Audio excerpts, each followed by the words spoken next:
구약성경 느헤미야 7장 39절에서 60절까지의 말씀입니다. 구약성경 735페이지에 있습니다.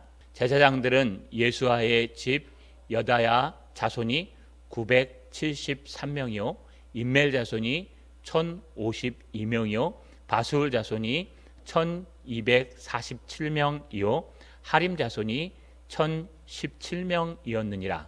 레위 사람들은 호디아 자손 곧 예수아와 감미엘 자손이 74명이요 노래하는 자들은 아삽 자손이 148명이었고 문지기들은 살룸 자손과 아델 자손과 달문 자손과 아굽 자손과 하디다 자손과 소베 자손이 모두 138명이었느니라. 느디님 사람들은 시아 자손과 하수바 자손과 답바옷 자손과 게르스 자손과 시아 자손과 바돈 자손과 르바나 자손과 하가바 자손과 살메 자손과 하난 자손과 깃델 자손과 가할 자손과 르아야 자손과 르신 자손과 느고다 자손과 갓삼 자손과 우사 자손과 바세아 자손과 베세 자손과 무우님 자손과 느비스 심 자손과 박북 자손과 하그바 자손과 할훌 자손과 바슬릿 자손과 무히다 자손과 하르사 자손과 바르고스 자손과 시스라 자손과 데마 자손과 느시아 자손과 하디바 자손이었느니라. 솔로몬의 신하의 자손은 소대 자손과 소베렛 자손과 부리다 자손과 아얄라 자손과 다르곤 자손과 깃델 자손과 스바다 자손과 핫델 자손과 보게렛 하스바임 자손과 아몬 자손이니 모두 느비딤 사람과 솔로몬의 신하의 자손이 392명이었느니라. 아멘. 우리 손을 들어 하나님 앞에 인사하겠습니다. 예배를 회복하는 성도가 되게 하옵소서. 책을 한 권 소개하려고 합니다. 우리 유진 피터슨 목사님이 쓰신 책을 번역한 좋은 씨앗에서 나온 성공주의 목회 신화를 포기하라 란 책입니다. 여러분, 유진 피터슨 목사님이 쓰신 이 책은 요나서를 기반으로 해서요, 우리가 무엇을 이 당시의 목회로 바라보아야 하는가라는 이야기를 쓰고 계십니다. 오늘날 많은 교회들이 조금만 어렵고 또 이런 코로나나 많은 어려움들이 닥쳐올 때 힘없이 무너지는 모습을 볼 수 있습니다. 그것을 지적하면서 오늘날 교회가 이렇게 어렵고 힘든 것은 목회자들이 문제가 많이 있기 때문에 그렇다. 목회자와 지도자들이 기업 경영을 교회 안에 끌어들여서 교회가 최근에 허점과 그 상처투성이인 것은 그들이 기업 성공신화주의적 성공신학 이런 것들을 바라보기 때문에 그렇다. 오히려 토지를 경작하는 농부처럼 한 묘목 한 묘목 제대로 세우는 것이 더 중요하다. 그래서 은혜가 중요하다는 것을 많이 강조하고 있습니다. 여러분, 오늘날 살아가면서 우리에게 필요한 것은 은혜입니다. 우리 표에도 있지 않습니까? 항상 은혜 가운데 거하라. 은혜가 없으면요, 여러분, 사람이 메말라지고 어렵고 힘들어집니다. 그래서 우리는 늘 은혜를 받아야 됩니다. 그렇다면 하나님이 우리에게 은혜 주시는 걸 어떻게 받을까요? 하나님이 우리에게 은혜 주시는 방법이 있습니다. 이것을 우리가 신학적인 용어로 은혜의 방편이라고 얘기합니다. 말씀도 있고 찬양도 있고 기도도 있고 성도의 교제도 있고 그 다음에 여러분 많은 것들이 있는데 이것을 총망라한 이것을 다 합친 최고의 은혜의 방편은 예배입니다. 우리가 예배만 하나님 앞에 잘 드려도요, 우리의 모든 신앙이 회복하고 우리의 신학이 회복되고 우리의 모든 것들이 이겨낼 수 있는 은혜가 있다는 것입니다. 오늘 말씀을 통해서요, 여러분 은혜의 방편인 예배를 회복하는 저 여러분 되시기를 주님의 이름으로 간절히 소망합니다. 지금 느헤미야 손에는 한 권의 책이 들려 있습니다. 이 책은 바로 느헤미야가 읽기 90년 전에 바로 에스라가 제1차 포로기한에 대해서 쓴 스룹바벨의 제1차 포로기한 명단입니다. 이 명단에는요, 약 50년 동안 바벨론에서 포로 생활하다가 돌아온 사람들, 50년의 인생을 포기하고 다시 아무것도 없는 예루살렘으로 돌아온 사람들에 대해서 기록하고 있습니다. 특별히 오늘 등장하는 명단은요, 더 기막힌 내용들이 등장합니다. 오늘 등장하는 말씀의 내용을 보시면요, 오늘 39절에서 41절까지 2절까지 읽어보시면 제사장들은 예수아의 집 여다야 자손이 973명이요 또 임멜 자손이 1052명이요 바수울 자손이 1247명이요 하림 자손이 1017명이었느니라. 여러분, 제사장들이 돌아왔다고 하는데 제사장들의 족보를 보니까 몇 자손이 돌아왔냐? 4개 자손밖에는 안 돌아왔습니다. 4개 자손이 돌아왔는데 이 4개 자손의 인원이요 4289명이나 됩니다. 4개 자손이 돌아왔는데 그 4개 자손의 인원이 4289명이라는 것은 꽤 많은 숫자를 이야기합니다. 이때 실제로 돌아온 사람들이 노비와 모든 이방 사람까지 합쳐서 49,897명이 돌아왔습니다. 그런데 실제로 그런 이방인과 객들 빼고요, 실제 이스라엘 백성만 돌아온 것이 42,360명이 돌아왔습니다. 여러분, 42,360명 중에 4,289명이면 약 10%, 10분의 1이 제사장들로 이루어졌다는 겁니다. 여러분, 이건 꽤 많은 인원입니다. 제사장들은 뭐 하는 사람일까요? 하나님의 성전이 재건되면 그 성전에서 하나님의 말씀을 낭독하고 율법을 가리키는 지금의 사역자들과 비슷한 사람들이 바로 제사장들입니다. 그러니까요, 목회자가 지금 10분의 1이 있다는 거예요. 10명 중 1명은 목회자라는 뜻입니다.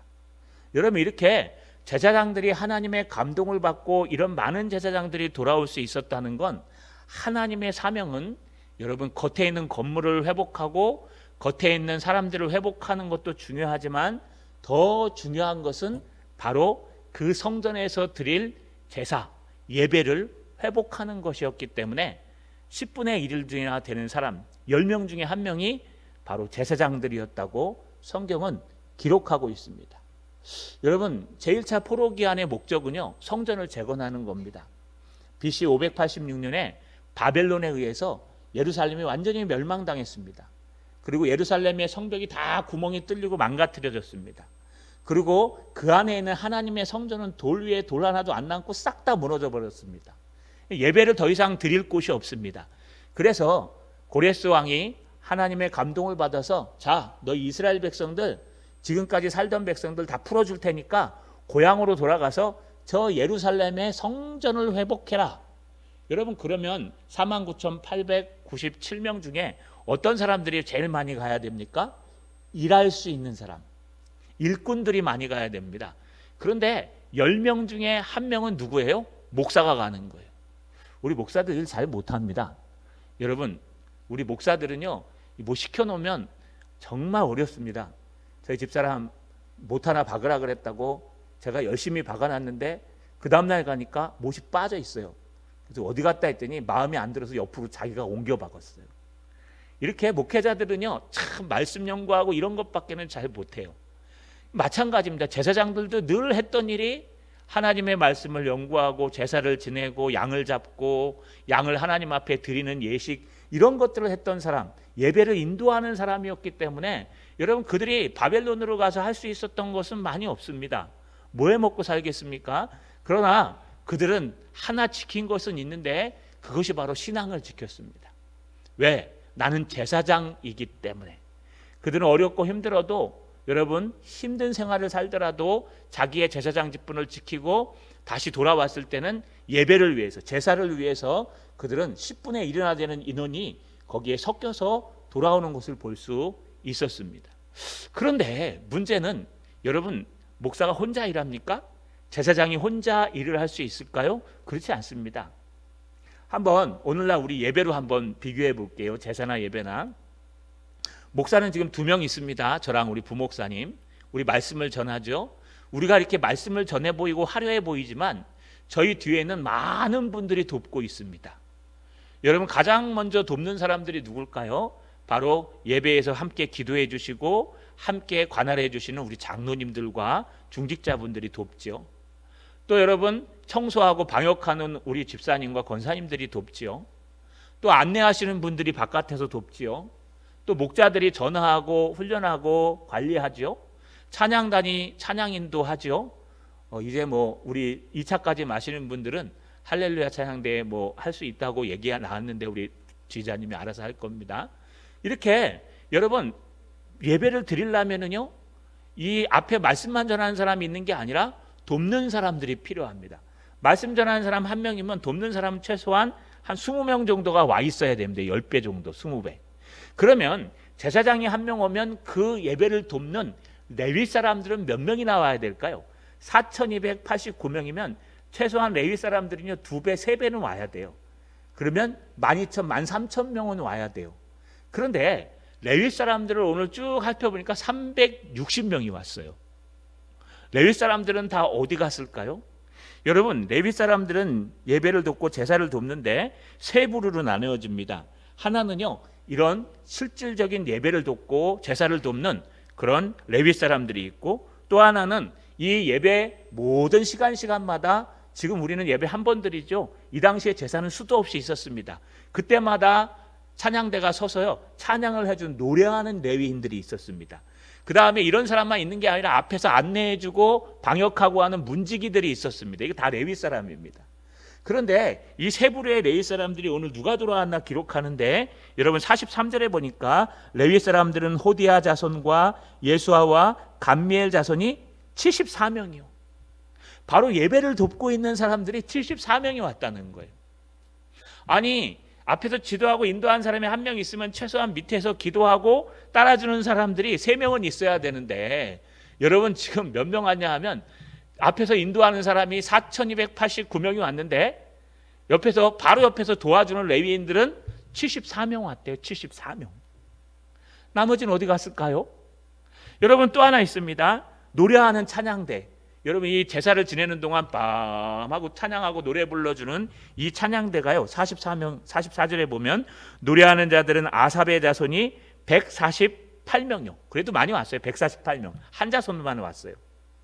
또 여러분, 앞에서 안내하고 모든 방역하고 하는 그런 사람들은 문지기들이라고 하는데, 그 사람들은 45절에 보니까 문지기들은 살룸 자손과 아델 자손과 달문 자손과 아굽 자손과 하다다 자손과 소바 자손이 모두 138명이었느니라. 그래서 총 합쳐서 360명이 왔어요. 아니, 앞에서 제사 지내고 인도하는 사람이 50년의 포로 생활을 포기하고 4,289명이나 왔다면 레위 사람들은 최소한 3배에서 2배 정도는 와야 되잖아요. 한 10,000명은 와야 돼요. 그런데 이 레위 사람, 찬양하는 레위 사람, 또 안내하는 레위 사람, 이 레위 사람이 꼴랑이 무슨 소리인지 아시죠? 서울 사투리입니다. 고작 이런 뜻이에요. 이것을 조금 더 강하게 꼴랑 이거예요. 여러분, 꼴랑 360명 왔다는 거예요. 이게 말이나 됩니까? 하나님의 예배를 회복하라고 하나님이 보내셨는데 예배를 돕는 사람들이 고작 360명밖에 안 왔어요. 나머지는 어디가 있는 걸까요? 바벨론에 남아 있는 거예요. 여러분, 우리 이걸 살펴보기 위해서 좀 역사적인 그 이해가 필요합니다. 지금 바벨론으로 잡혀갔습니다. 586년에, BC 586년에 바벨론으로 이스라엘 백성들이 싹 잡혀갔어요. 그리고 약 50년이 지났어요. 어떤 사람은 70년이 지나고요. 그러니까 거기서 50년 동안 뿌리를 내리고 사는데 제사장들은 어떻게 살까요? 제사장들은 레위 사람들이 내는 그 11조와 제사장들은 여러분 자기의 모든 그 제사 음식의 일부를 자기 것으로 가지고 먹고 살 수 있었어요. 생계가. 그런데 레위 사람들은요, 이게 제사장도 아닌 것이 평신도도 아닌 것이 애매모호합니다. 왜냐하면 레위 사람들은 자기가 일해서 먹고 살지 않았어요. 여호수아서에 보시면 여러분 그 가나안 땅을 분배할 때 레위 사람들에게는 땅을 주지 않았어요. 너희 분깃은 하나님이다. 너는 하나님만 바라보고 살아라. 그럼 우리는 어떻게 먹고 살아요? 그때 여러분 하나님께서 이스라엘 11지파에게 11조를 걷게 하셨어요. 10분의 1을 너희는 무조건 하나님 앞에 드려라. 그 10분의 1을 가지고 누굴 먹였냐? 레위 사람들을 먹였습니다. 그 레위 사람들은 그 백성들이 내는 10분의 1을 가지고 먹고 살았고, 레위 사람들이 내는 10분의 1은 제사장들이 먹고 살고, 제사장들은 제사를 지내러 오면 그 일부를 가졌어요. 그러니까 예배가 돌아가지 않고 제사가 지내지지 않으면 제사장도 굶어야 되고 레위 사람도 굶어야 돼요. 또 레위 사람들은 형제들이 내는 10분의 1이 없으면 안 돼요. 그러니까 지금은 없는 직분과 똑같지만 정말 형제들이 벌어오는 돈으로 그냥 예배에 집중할 수 있도록, 우리는 딴 거 안 하고 하나님 앞에 예배에 집중할 수 있도록 성전 봉사만 한다, 이런 사람들이었어요. 그런데 이런 사람들이 다 포로로 잡혀갔어요. 여러분, 늘 예배만 드리고 늘 말씀 연구하고 늘 제사만 드리고 늘 예배 와갖고 너는 여기 담당, 넌 여기 담당, 넌 기도 담당 해갖고 했던 사람들이 여러분 세상에 나갔는데, 그것도 좋은 데 나간 게 아니라 최고의 도시 바벨론이야. 지금으로 얘기하면 LA와 같습니다. 미국이 뭐 세계를 다스린다 그러면 LA 정도. 그러니까 최고의 도시에 가서 최고의 문화를 접하면서 여러분 그 큰 도시에서 살아가고 있는 거예요. 그럼 뭐 해 먹고 삽니까? 여러분 거기 잡혀간 사람들이 11조 냅니까? 뭐 제사도 안 되는데 어떻게 자요? 그러니까 제사장이랑 레위 사람들은 먹고 살 게 없어요. 저도 걱정이에요. 제가 은퇴하면 난 뭐 먹고 살까? 목사라 이렇게 제 손을 보면 가끔 우리 장로님들과 이렇게 이렇게 약수할 때 보면요, 제가 참 부끄럽습니다. 이 기집애 손 같이 생겨가지고 난 손이 옛날에 운동해서 좀 거칠었는데 요즘은 막 이게 핸드크림 바르고 하니까 너무 이뻐져가지고, 여러분 우리 탁 한번 하면 우리 장로님들 손 보면요, 막 기계도 만지고 막 그러셔갖고 막 이래요, 막 사업도 하시고. 그래서 저는 이렇게 한번 탁 부딪히면요, 와 이게 크게 타격이 있어요. 그리고 부끄러워요. 저렇게 고생하시는데 나는 책상머리에 앉아서 성경 보고 연구하는 게 맞는가. 근데 또 그건 저의 사명이에요. 그러니까 저는 이거 내려놓으면 나가서 뭐 해 먹고 살지? 폐지 주우러 다녀야 되나? 그랬더니 우리 형님이 하시는 말씀이, 김 목사, 네가 폐지 주우러 다니면 폐지가 도망간다? 넌 폐지 주울 생각하지 말고 기도해라. 나보다 믿음이 더 좋아요. 여러분, 우리는 할 일이 없어요. 나가면 택시 운전수 뭐 그것도 아무나 합니까? 여러분, 그러니까 우리는 할 일이 없어요. 마찬가지예요. 제사장들이 최고의 도시에 갔는데, 레위 사람들이 최고의 도시에 갔는데 그들이 할 줄 아는 거라고는 고작 그저 예배드리고 예배 안내하고 예배하고 이거 다였어요. 그나마 제사장들은 여러분 제사장이라는 직분이라도 있죠. 레위 사람들은 그런 것도 없었어요. 그러니 뭐하고 삽니까? 그때부터 레위 사람들이 세상의 맛을 보기 시작해요. 그때부터 레위 사람들이 그 최고의 도시인 바벨론이야. 여러분 페르시아가 점령하고 나서도 수도가 바벨론이었어요. 그러니까 그 최고의 도시인 바벨론에서, 지금으로 얘기하면 LA나 뭐 최고의 도시가 어딥니까? 많이 두바이나 막 이런 환락의 도시, 큰 도시에서 먹고 살려고 열심히 일하다 보니까요, 뭘 잃어버려요? 예배를 잃어버립니다. 은혜를 잃어버립니다. 사명을 잃어버립니다. 먹고 사는 게 먼저고, 또 돈이 먼저고, 명예와 권력이 먼저고, 모든 것이 먼저가 되다 보니까 하나님의 사명을 잃어버리는 거예요. 그래서 너희 50년 70년 살았던 그 생을 포기하고 이제 예배 자리로 가자 그랬더니, 그나마 사역자 사명을 가지고 있는 제사장들은 10분의 4,289명이나 갔지만 레위 사람들은 꼴랑 360명이 간 겁니다. 여러분 왜 그럴까요? 예배의 은혜를 놓쳤기 때문에 그래요. 이들은 예배를 안 드렸을까요? 아니요, 회당이라는 것을 짓고 거기서 예배를 드렸습니다. 이 회당에서 사역하는 사람은 제사장들이었어요. 그러면 여러분 나머지 레위 사람들은 무엇을 합니까? 그들이 할 일은 없었어요. 제사를 지내지 않기 때문에. 그러니 제사장들은 연명하고 남았지만 레위 사람들은 이겨낼 수 없었다는 거예요. 이만큼 예배가 중요하고 예배의 은혜가 중요합니다. 하나님은 지금 느헤미야의 손에 선배들의 명단을 들려줬는데, 90년 전에 우리 선배들이 어떻게 했는가? 봐라, 하나님께서 이렇게 하나님의 예배를 회복하려고 제사장들을 4,289명이나 불렀고 레위 사람들도 불렀는데 레위 사람들은 고작 360명밖에 안 왔단다. 너희 예배를 회복해야 된다. 예배가 중요하다. 예배의 은혜를 회복하지 않으면 안 된다 라고 기록에 말씀해 주시는 겁니다. 자, 여러분 예배를 회복하셔야 됩니다. 와서 예배를 드리고 가는 것이 아무것도 아닌 것 같지만 여러분 이 안에는 엄청난 일들이 있어요. 처음에 들어오셔서 앉아서 찬양하시죠. 그 그때 꼭 회개기도 하셔야 됩니다.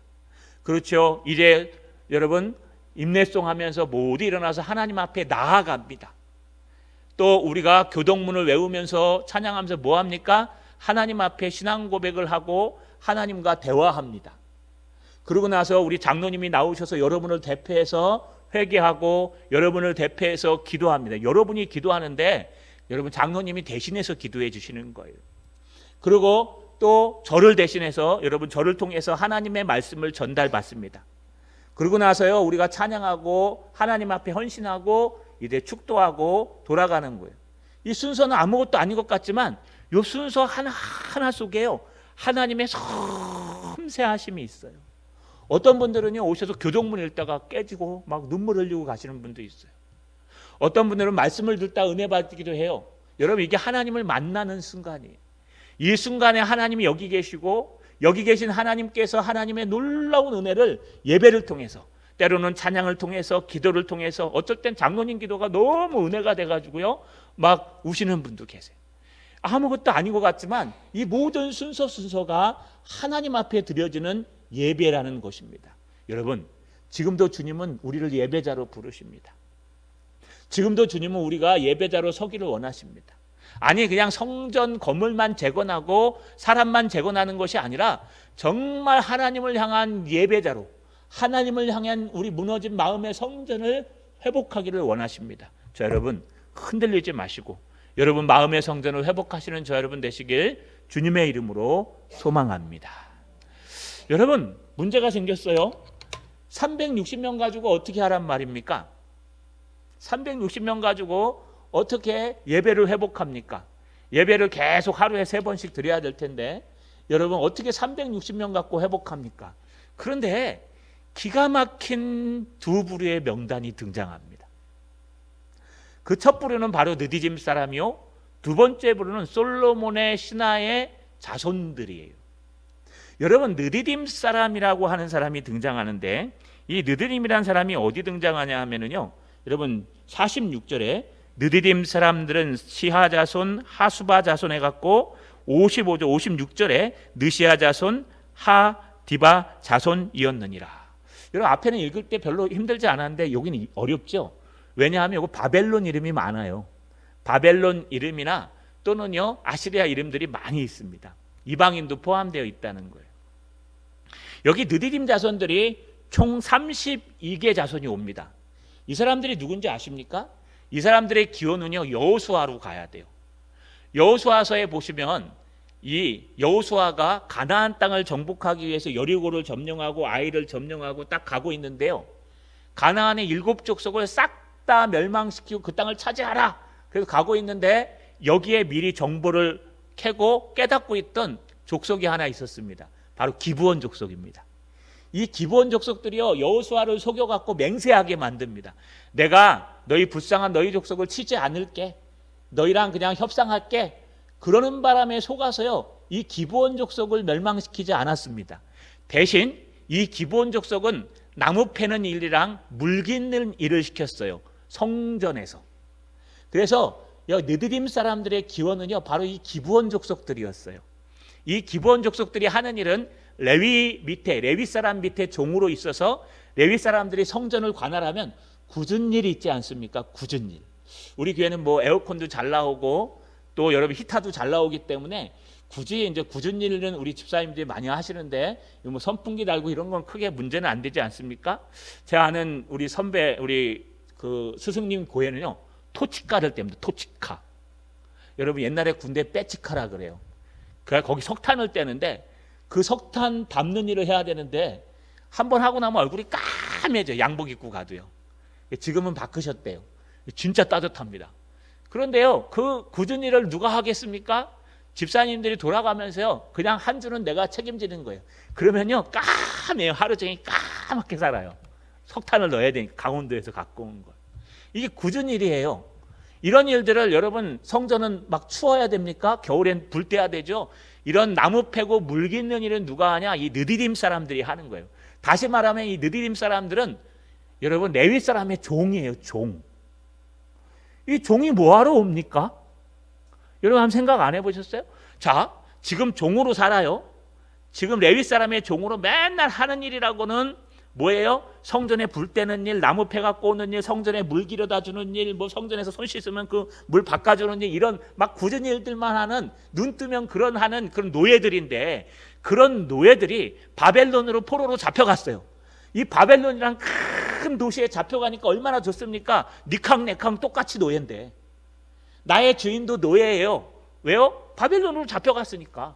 그러니까 너도 노예고 나도 노예고, 예루살렘으로 가면 너는 주인이고 나는 노예인데, 우리가 바벨론으로 잡혀갔으니까 너도 노예고 나도 노예인데, 여러분 이 노예들이 얼마나 잘 살겠어요? 여러분 노예들이 얼마나 좋겠어요? 왜요? 바벨론으로 가면 자기는 원래부터 장작 패는 일이랑 물 기는 일을 했으니까 열심히 그 일하면 먹고 사는 거예요. 레위 사람들은 할 일이 없어요. 그냥 그때 가서 봐야 되는 거예요. 그런데 그들이 돌아올 필요가 없는데 그들이 다시 노예의 자리로 돌아와요. 노예인데 그래도 좀 은혜 받는 노예, 돈 많은 노예, 살만한 노예인데 이들이 굳이 돌아올 필요가 없는데 돌아오면 노예가 되는 거예요. 다시 성전에.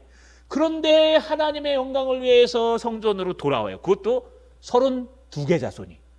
여러분 한 개 자손은 보통 할아버지, 증조 할아버지, 고조까지 갑니다. 여기는.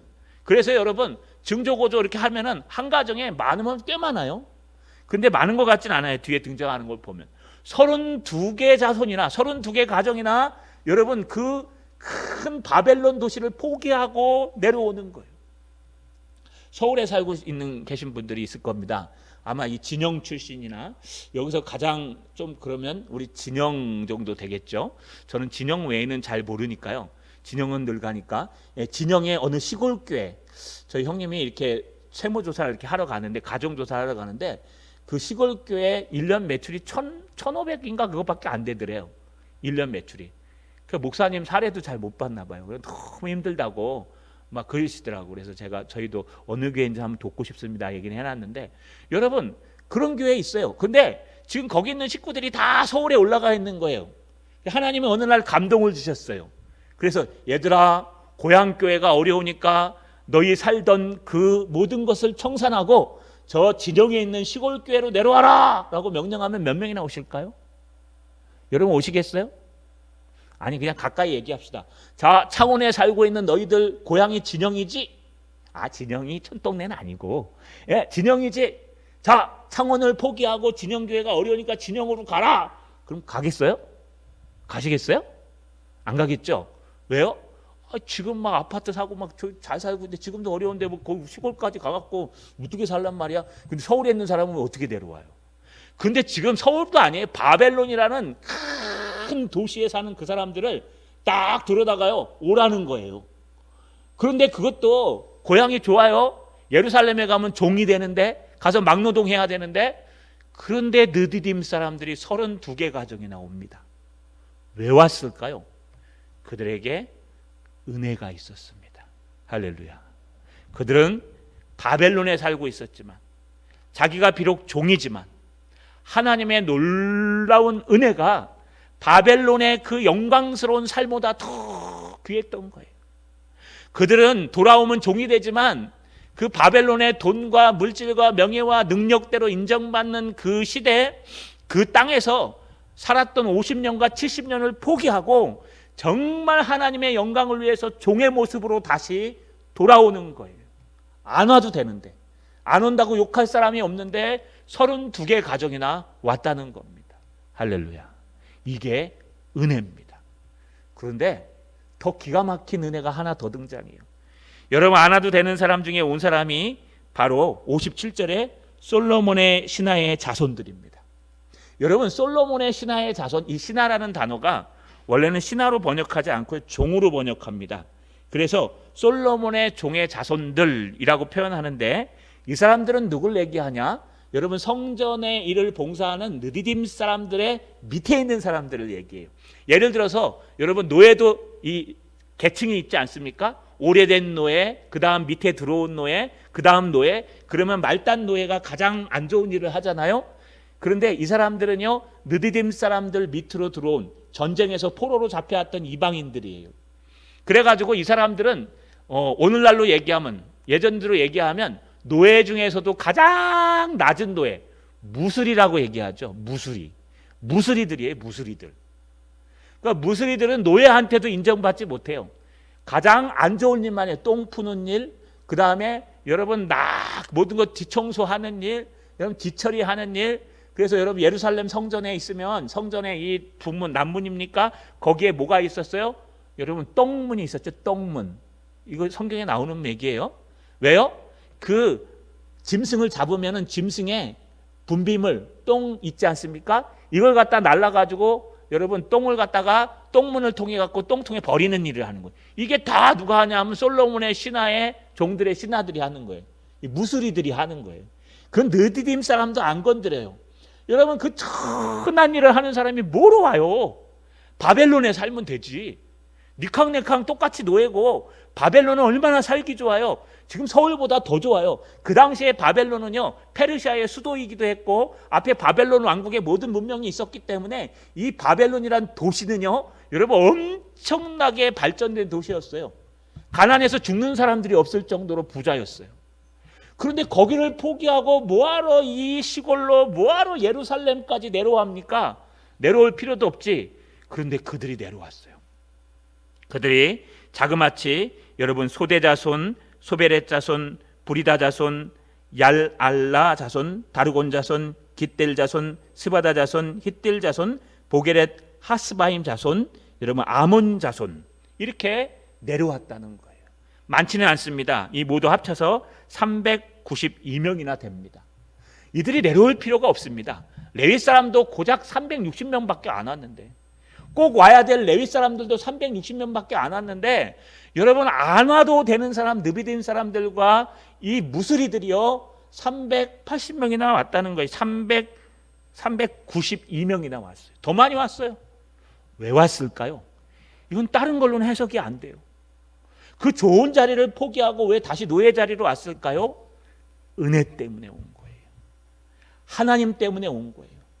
나는 하나님이 더 좋습니다. 나는 돈보다 이 땅의 명예보다 하나님이 더 좋습니다. 나는 나의 신분보다 이 도시보다 하나님이 더 좋습니다. 하나님이 계시는 그곳 예루살렘 성전 그곳이 나의 있을 자리입니다. 똥을 퍼도 괜찮아요. 내가 똥 퍼다 나를게요. 내가 굳은 일 해도 괜찮아요. 내가 다 감당할게요. 하나님만 계시면 됩니다. 여러분 그들은 예배를 포기하지 않았고 예배의 은혜를 가졌기 때문에 가능한 일이었습니다. 말씀을 마치겠습니다. 이 추석입니다. 추석이 되면은 여러분 시험에 많이 들 겁니다. 청년들은 직장 얻었니? 시집 언제 가니? 장가 언제 가니? 너 몇 살이니? 이것 때문에 시험 들 거예요. 또 부모님들은 어떻게 잘 지내고 있어? 사업은 괜찮아? 왜 우리나라는 그걸 먼저 물어보는지 모르겠어요. 그러나 여러분 무시하고 조롱하고 힘들고 어려운 일이 있더라도 우리 은혜만큼은 잃어버리지 맙시다. 어떤 은혜요? 무슬이의 은혜. 나는 그냥 무슬이야. 나는 하나님만 있으면 돼. 돈 그거 좀 늦게 벌어도 괜찮아. 명예 좀 바닥에 있어도 괜찮아. 나에게 가장 중요한 것은 하나님의 은혜야. 여러분 예배를 통해서 삶을 극복하고 명절을 극복하고 은혜를 극복하는 그래서 예배의 은혜가 충만한 저와 여러분 되시기를 주님의 이름으로 축원합니다.